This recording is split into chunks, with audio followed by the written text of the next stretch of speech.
दिल्ली हिंसा पर गृह मंत्री अमित शाह ने कल सदन में जवाब दिया था लोकसभा में विपक्ष को, और आज राज्यसभा में विपक्ष के एक एक सवाल का न सिर्फ जवाब दिया बल्कि तमाम झूठ का पर्दाफाश किया। जी हां, लोकसभा के बाद आज राज्यसभा में गृह मंत्री अमित शाह ने दिल्ली हिंसा, नागरिकता संशोधन कानून और एनपीआर पर सरकार का रुख साफ किया और विरोधियों को करारा जवाब दिया। एनपीआर के मुद्दे पर अमित शाह ने सदन के जरिए देश को भरोसा दिलाया कि एनपीआर के लिए कोई दस्तावेज नहीं मांगा जाएगा। मैं स्पष्टता के साथ कहता हूं, एनपीआर में कोई डॉक्यूमेंट मांगा नहीं जाएगा। एक दूसरा, जो इंफॉर्मेशन आपके पास नहीं है वो आप नहीं दे सकते हो। और तीसरा, कोई डीबी, मैं कह रहा हूं गृह मंत्री नाते राज्यसभा के पटल पर कह रहा हूं कि कोई डी लगने वाला नहीं किसी को। अब मेरी बात तो समझ लो, किसी को, इस देश में किसी को एनपीआर की प्रक्रिया से डरने की जरूरत नहीं है। तो ये 10 बड़ी बातें अमित शाह की आज राज्यसभा में एनपीआर पर उन्होंने कही है और कहा कि एनपीआर की प्रक्रिया से डरने की जरूरत नहीं है, कोई दस्तावेज मांगा नहीं जाएगा एनपीआर के लिए, सिर्फ जो सूचना होगी वो उन्हें देनी होगी। अगर वो नहीं देना चाहते हैं, किसी सूचना के बारे में किसी सवाल का जवाब नहीं देना चाहते हैं तो वो स्वतंत्र हैं, लेकिन कोई जो डी फैक्टर है, इसे समझिए, डी मतलब डाउटफुल। और विपक्ष ने यह कहा कि अगर एनपीआर के फॉर्म में जो सवाल पूछे जाते हैं उसका सही जवाब नहीं दिया गया तो वहां डी लगाने की बात चल रही है, जिसे साफ तौर पर इनकार किया है, जिसे खारिज किया है गृह मंत्री अमित शाह ने और कहा कि कोई डी लगने वाला नहीं है, ये एक भ्रम है। जाहिर है सच सामने लाया है गृह मंत्री अमित शाह ने और झूठ का पर्दाफाश किया है। अमित शाह के भाषण के दौरान कई बार विपक्ष ने हो हंगामा भी किया, लेकिन सबसे ज्यादा हंगामा डी फैक्टर को लेकर हुआ। ये डी फैक्टर क्या है आप भी जानिए।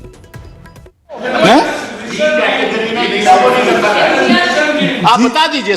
मैंने बताया ना, जिसकी इंफॉर्मेशन खाली होगी उसको डी में डाला जाएगा, जो आपने कहा। अरे सुनो ना, अरे बैठ जाओ मान्यवर, मुझे पूरी बात कहने दो। अरे पूरी बात तो कहने दो, बैठ जाओ पहले। 1 मिनट मुझे सुनकर बताओ, 1 मिनट। अरे मुझे सुनकर बताओ,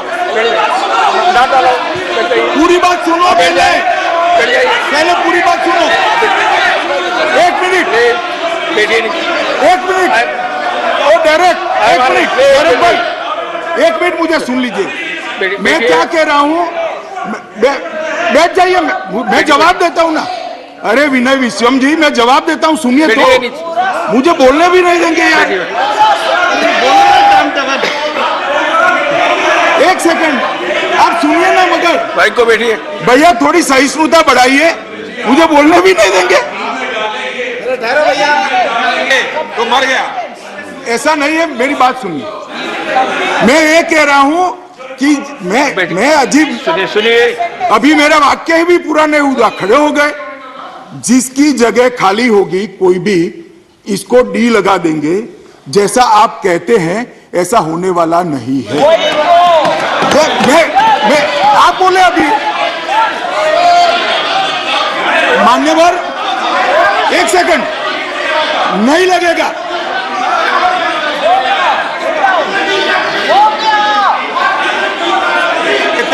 नहीं लगे।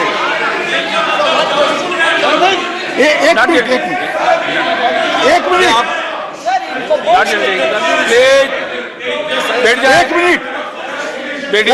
आई थिंक गृह मंत्री जी कह रहे हैं, अगर मैं अच्छी तरह से सुना, कि डी किसी के सामने नहीं लगेगा। हाँ जी, यही कह रहे हैं। हाँ जी, तो डी नहीं लगेगा जी। अच्छा ठीक। साफ है, विपक्ष को हर सवाल का जवाब मिल गया, लेकिन सवाल यह है कि पिछले 2 महीने से इस डी के जरिए कहीं ना कहीं सियासत होती रही। झूठ की नींव पर, झूठ की बुनियाद पर विपक्ष सियासत करता रहा। अब जरा गृह मंत्री अमित शाह की बातों का मतलब समझिए। एनपीआर भारत में रहने वाले स्वाभाविक निवासियों का एक रजिस्टर है, जिसे ग्राम पंचायत, तहसील, राज्य और राष्ट्रीय स्तर पर तैयार किया जाता है। ऐसा पहले भी होता आया, लेकिन इधर कुछ महीनों से इस मुद्दे पर सियासी रोटी सेंकी जा रही है। इसी को लेकर आज अमित शाह ने एनपीआर पर रुख बिल्कुल साफ कर दिया। अमित शाह ने साफ कर दिया कि एनपीआर के लिए कोई दस्तावेज नहीं मांगे जाएंगे, जबकि विपक्ष लगातार कागज दिखाने की बात को तूल देकर सियासत करता रहा है। दिल्ली दंगों और हालिया चुनाव में बीजेपी की हार के बाद सरकार ने भी अपने रुख में थोड़ी नरमी बरती है। गृह मंत्री ने सदन के जरिए देश के लोगों में भरोसा जताया कि किसी को इस देश में डरने की जरूरत नहीं है। एनपीआर को लेकर देश में फैलाए जा रहे भ्रमों को उन्होंने दूर किया और अगर कोई भ्रम फैलाता है तो जाहिर है उसे अमित शाह का यह बयान सुन लेना चाहिए। लेकिन यहां से सवाल बिहार की तरफ उठता है, क्योंकि बिहार में नीतीश कुमार की सरकार ने सदन में प्रस्ताव लाया कि 2010 वाले फॉर्मेट में ही एनपीआर लागू हो और वो प्रस्ताव विधानसभा से सर्वसम्मति से पास करवाया गया। तो क्या आज गृह मंत्री अमित शाह की सफाई के बाद और अमित शाह ने जो बयान दिया कि कोई डी नहीं लगेगा, क्या नीतीश कुमार अब सहमति देंगे कि मौजूदा फॉर्मेट में ही एनपीआर लागू हो? यह देखना दिलचस्प होगा। वैसे बिहार की सियासत में आज कई तरह के संकेत सामने आए, वो सब कुछ बताएंगे और एक एक मुद्दे को बारीकी से समझेंगे। लेकिन सबसे पहले बात महामारी की, जिसने दुनिया को बेचैन कर रखा है।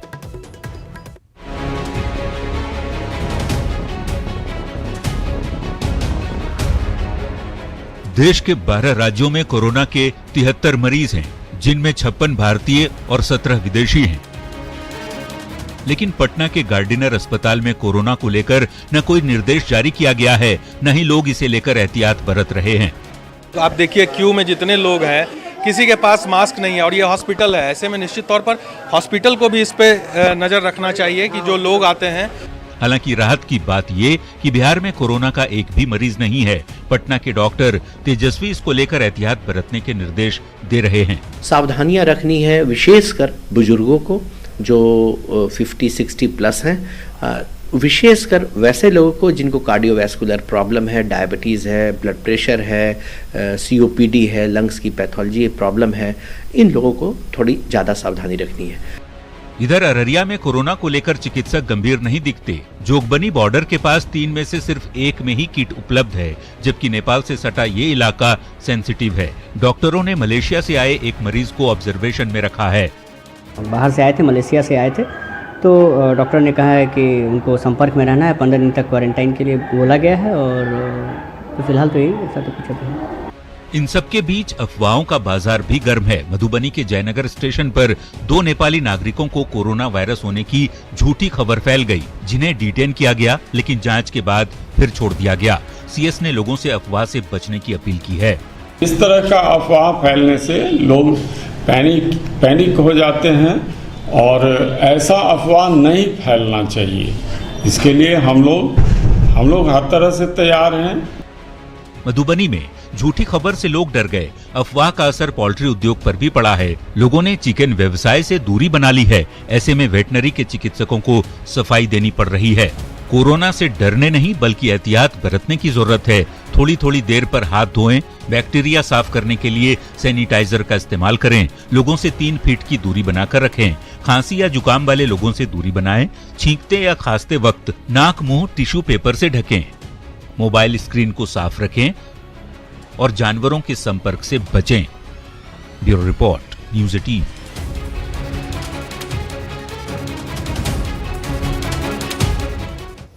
तो कोरोना वायरस ने दुनिया को हिलाकर रख दिया है, लेकिन बीमारी से खौफ के इस आलम में एक अच्छी तस्वीर सामने आई है जो भारत की सशक्त संस्कृति को दर्शाती है। हम आपको प्रिंस चार्ल्स का एक वीडियो दिखा रहे हैं, जिसमें वो हाथ मिलाने की बजाय नमस्ते करते नजर आ रहे हैं। एक दूसरे को गले लगाने की जगह अब लोग नमस्ते करके एक दूसरे का अभिवादन कर रहे हैं। यहां तक कि दूसरे देशों की पब्लिक फिगर्स भी नमस्ते के साथ एक दूसरे का अभिवादन करते हुए नजर आने लगे हैं। प्रिंस चार्ल्स का ये वीडियो दुनिया भर में वायरल हो रहा है।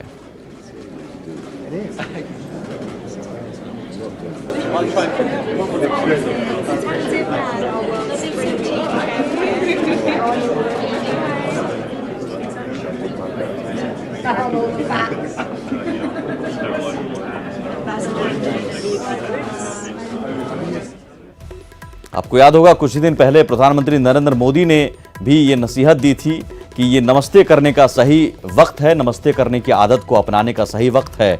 और अब देखिए उनकी बातों का असर प्रिंस चार्ल्स तक पहुंच गया। लेकिन सवाल है, प्रिंस चार्ल्स हैं कौन, जान लेते हैं। ब्रिटेन की महारानी एलिजाबेथ द्वितीय के बेटे हैं प्रिंस चार्ल्स। ब्रिटेन की महारानी के उत्तराधिकारी हैं Prince Charles. Prince of Wales के तौर पर महारानी के सरकारी काम को देखते हैं। उत्तराधिकारी के तौर पर चार्ल्स का सबसे लंबा कार्यकाल रहा है। कई चैरिटेबल ट्रस्ट चलाते हैं प्रिंस चार्ल्स। लेकिन कोरोना से बचने की दरकार तो है, नमस्ते की आदत को अपनाने की भी जरूरत है, लेकिन इन सब के बीच आपको 10 बड़ी बातें भी बताते हैं जिससे आप कम से कम कोरोना वायरस को लेकर आगाह रहेंगे। 10 बड़ी बातें क्या हैं कोरोना को लेकर। WHO ने कोरोना वायरस को महामारी घोषित किया है। भारत में अभी तक कोरोना वायरस के 73 मामले सामने आ चुके हैं। भारत के 12 राज्यों में कोरोना के अब तक कुल 73 मरीज हैं। भारत में कोरोना पीड़ित लोगों में 56 भारतीय और 17 विदेशी हैं। 100 से ज्यादा देशों में कोरोना वायरस फैल चुका है।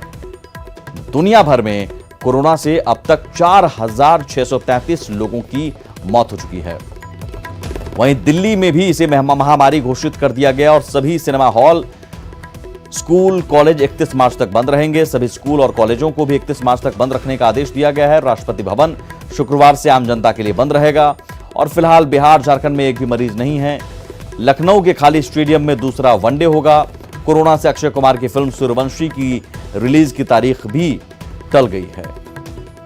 तो आज खबर को समझने के बजाय यह समझना भी ज्यादा जरूरी है कि कौन कौन सी सावधानियां बरतकर हम कोरोना से बच सकते हैं।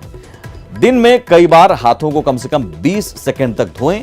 इसके अलावा हाथों से बैक्टीरिया साफ करने के लिए एक अच्छे सैनिटाइजर का भी इस्तेमाल करें। अपने आसपास के लोगों के साथ कम से कम 3 फीट का फासला बनाए रखें। जिन लोगों को खांसी या जुकाम हो उनसे भी दूरी बनाए रखें। अपने आसपास सफाई का ख्याल रखें और ध्यान रहे कि छींकते या खांसते वक्त नाक और मुंह को टिश्यू से ढक लें और तुरंत बाद इस टिश्यू को डस्टबिन में फेंक दें। अगर आपको बुखार, खांसी या सांस लेने में परेशानी हो रही है तो तुरंत डॉक्टर से मिलें। अपने मोबाइल की स्क्रीन को साफ रखें और कोरोना वायरस से जरूर बचाव ही एकमात्र उपाय है। सावधानी आप बरतिए, सतर्क रहिए, लेकिन अफवाहों पर मत जाइए। अफवाहों का बाजार भी गर्म है। कई जगहों पर अलग अलग उपाय बताए जा रहे हैं। सोशल मीडिया पर कई तरह के भ्रम फैलाए जा रहे हैं। उन भ्रमों से दूर रहिए, झूठ से दूर रहिए। कोई आपको कहेगा कि चिकन खाने से आपको कोरोना वायरस हो जाएगा, अंडे खाने से कोरोना वायरस हो जाएगा, तो इस तरह के भ्रम फैलाए जा रहे हैं। भ्रम से दूर रहिए, अफवाहों से दूर रहिए और सतर्क रहिए। इस बीच बिहार सरकार ने बड़ा फैसला लिया है कोरोना वायरस को लेकर। यह बड़ी खबर आ रही है। आंगनबाड़ी केंद्रों का संचालन स्थगित करने का निर्देश दिया गया है। बिहार के सभी आंगनबाड़ी केंद्रों का संचालन बंद होगा। अगले आदेश तक के लिए यह स्थगित किया गया है। बड़ी खबर बिहार से।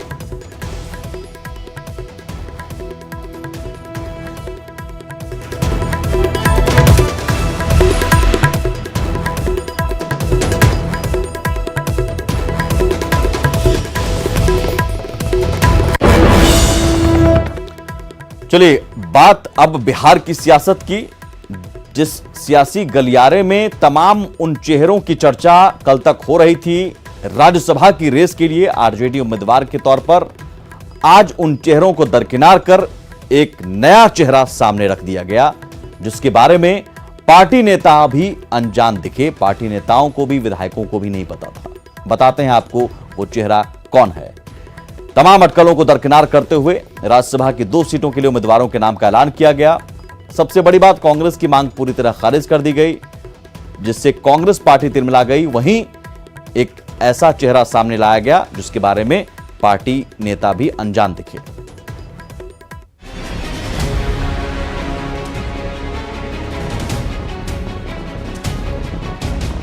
राज्यसभा चुनाव के लिए आरजेडी के 2 उम्मीदवारों की घोषणा करने के साथ ही महागठबंधन में महाभारत छिड़ गया है।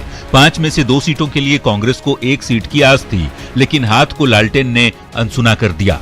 कांग्रेस के दावे को खारिज करते हुए आरजेडी ने दोनों ही सीटों पर अपने उम्मीदवार उतार दिए। प्रेमचंद्र गुप्ता और अमरेंद्र धारी सिंह का बकायदा नामांकन दाखिल कराया गया।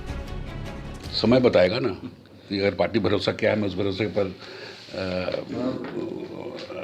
होता हूँ कि नहीं होता हूँ। है माननीय लालू प्रसाद जी, माननीय राबड़ी जी, तेजस्वी प्रसाद जी, जो इन्होंने भरोसा दिखाया है उस पर खरे उतरेंगे, अभी तक उतरे भी हैं। हालांकि आरजेडी के प्रदेश अध्यक्ष जगदानंद सिंह ने कांग्रेस की मांग को नकारने की वजह भी बताई और पार्टी के बिहार प्रभारी शक्ति सिंह गोहिल के पत्र को फर्जी बता दिया, जिसमें आरजेडी को मर्यादा का पालन करने की सलाह दी गई थी। असल में वो पत्र भी फर्जी इस माने में था कि आप भी उस पत्र को देखे होंगे, किसी को एड्रेस नहीं था। हम लोगों ने भी पता लगाया तो किसी ने उनके नाम पर सोशल मीडिया पर इसको चला दिया था। आरजेडी प्रदेश अध्यक्ष के बयान से भड़के कांग्रेस के नेता इसे गठबंधन धर्म के खिलाफ बता रहे हैं। इम्पोर्टेंट है कि सहयोगी दल से किया हुआ पब्लिक डोमेन का वादा को नहीं निभाया गया और उस पर से जगदानंद सिंह का ये कहना कि शक्ति सिंह गोहिल जी का पत्र फर्जी है, मैं समझता हूं, मैं इसकी भर्त्सना करता हूं। हालांकि महागठबंधन में मचे घमासान पर सत्ता पक्ष तंज कस रहा है और निशाना आरजेडी पर साधा जा रहा है कि प्रतिबद्ध कार्यकर्ताओं और नेताओं की जगह जिनकी पृष्ठभूमि आर्थिक रूप से सुदृढ़ हो, जिन्होंने बहुत पैसे कमाए हों, उनको पहली प्राथमिकता देने का काम राष्ट्रीय जनता दल पहले भी देती रही है। और आरजेडी कभी भी अपने सहयोगियों को सम्मान आज तक नहीं दे पाया है। हमेशा आरजेडी ने अपने सहयोगियों को अपमानित करने का काम किया है, आज भी वही दिखाई पड़ रहा है। जाहिर तौर पर आरजेडी के रुख ने महागठबंधन की दूसरी बड़ी पार्टी कांग्रेस को पशुपेश में डाल दिया है। भले ही वास्ता गठबंधन धर्म निभाने का दिया जा रहा हो, लेकिन विधानसभा चुनाव से पहले आरजेडी की ये कवायद सहयोगियों की सेहत बिगाड़ न दे। Bureau report, news 18। अब जरा खबर को समझिए। दबाव के बावजूद आरजेडी ने कांग्रेस को अहमियत नहीं दी। राज्यसभा की रार का असर विधानसभा चुनाव में भी जाहिर है दिखेगा। दूसरे दलों को भी आरजेडी ने इशारा कर दिया, जिसमें जीतन राम मांझी की हम पार्टी है, आरएलएसपी है, मुकेश सहनी की वीआईपी है। साफ संदेश दे दिया कि विधानसभा चुनाव में दबाव की रणनीति नहीं चलेगी। आरजेडी को अपनी जिद का खामियाजा भी हालांकि भुगतना पड़ सकता है, क्योंकि कांग्रेस को दरकिनार कर आरजेडी ने एक तरीके से महागठबंधन को दरकिनार किया है, क्योंकि कांग्रेस बार बार चिट्ठी का हवाला देकर आरजेडी को पुराने कस्मों की याद दिला रही थी। हालांकि एक बात यह भी सच है कि कांग्रेस ने सरेंडर कर दिया है, न सिर्फ बिहार में बल्कि झारखंड में, कई और राज्यों में। इस वक्त कांग्रेस के लिए सबसे बुरी स्थिति है मध्य प्रदेश में ज्योतिरादित्य सिंधिया का आ जाना, उसके बाद बिहार में सहयोगियों द्वारा भाव नहीं दिया जाना, झारखंड में भी जेएमएम ने एक उम्मीदवार उतार दिया शिबू सोरेन के तौर पर, और एक उम्मीदवार कांग्रेस अगर उतारती भी है, उतार चुकी है, लेकिन उसकी जीत सुनिश्चित नहीं है। ऐसे में जाहिर है हम ये कह सकते हैं कि सहयोगियों के सामने कांग्रेस का ये सरेंडर है। आगे बढ़ते हैं और इस वक्त एक बड़ी खबर पटना से आ रही है। पटना सिटी के खाजे कला में 2 गुटों में गोलीबारी हुई, जिसमें 3 लोग जख्मी हुए हैं। सभी को इलाज के लिए पीएमसीएच भेजा गया है। जख्मी लोगों के नाम राजू गोप, मोहम्मद नैयर और मोहम्मद शमशाद है। राजू गोप की हालत चिंताजनक बताई जा रही है। घटना खाजे कला के सुई की मस्जिद इलाके की है। यहां वर्चस्व को लेकर दोनों गुट भिड़ गए और फायरिंग शुरू हो गई। पटना सिटी के एडिशनल एसपी ने बताया कि सभी आरोपियों को जल्द गिरफ्तार कर लिया जाएगा। 2 गुटों में गोलीबारी हुई है पटना सिटी में, ये बड़ी खबर। और हालांकि पुलिस पहुंच गई है, लेकिन फायरिंग में 3 लोग जख्मी हुए हैं, जिनका इलाज चल रहा है। वर्चस्व को लेकर फायरिंग की खबर है। पुलिस मौके पर पहुंच गई है। दोनों गुटों में गोलीबारी के बाद घायलों का इलाज चल रहा है और पुलिस का दावा है कि जल्द गिरफ्तारी होगी। होली के बाद से पटना के कई इलाकों में, कल खुसरूपुर से भी खबर आई थी, वहां पर भी 2 गुटों में झड़प की खबर आई थी खुसरूपुर से, और आज पटना सिटी से। जाहिर है राजधानी पटना में इस तरह की खबरें आ रही हैं। पुलिस के लिए एक बड़ी चुनौती है शांति व्यवस्था कायम रखना।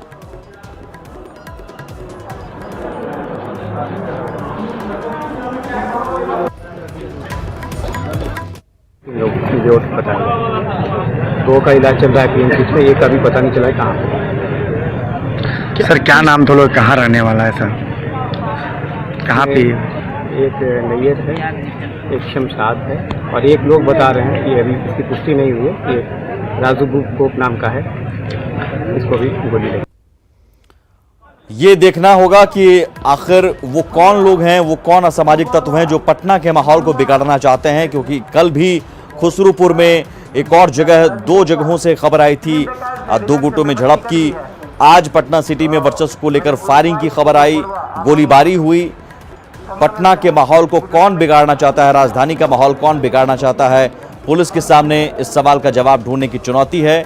सवाल ये भी कि आखिर हथियार कहां से आते हैं। अगर 2 गुटों में गोलीबारी होती है, वर्चस्व को लेकर फायरिंग होती है, जाहिर है वो लाइसेंसी हथियार नहीं रहे होंगे। अवैध हथियारों का जखीरा कहीं ना कहीं बिहार में आज भी है, घूम रहा है और हाथों हाथ बट रहा है। इसीलिए गोलीबारी की घटनाएं सामने आती रहती हैं। जरूरी उन अवैध हथियारों पर लगाम कसने की भी है। और इसी के साथ इस बुलेटिन में इतना ही, लेकिन आगे भी खबरों का सिलसिला लगातार जारी है। नमस्कार।